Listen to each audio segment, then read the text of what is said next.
Assalamu alaikum dear students, hope you all are fine. Dear students, welcome again to Montessori 2 science class. Students, our today's question is question number 3.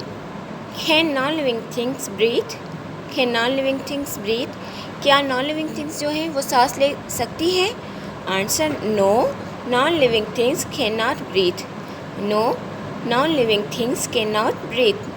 Non-living things जो होती हैं वो सांस नहीं लेती हैं. Non living things जो हैं वो सांस नहीं लेती हैं. Again read with me. Can non living things, again can non living things breathe? Can non living things breathe?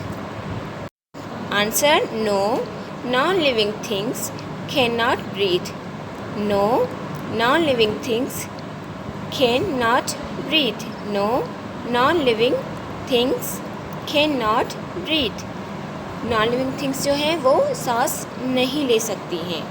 Again read with me. Can non living things breathe? Can non living things breathe? No, non living things can not breathe.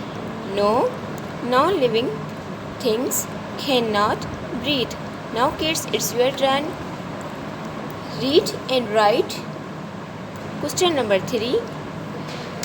Can non-living things breathe on book page on your English copy. Allah Hafiz.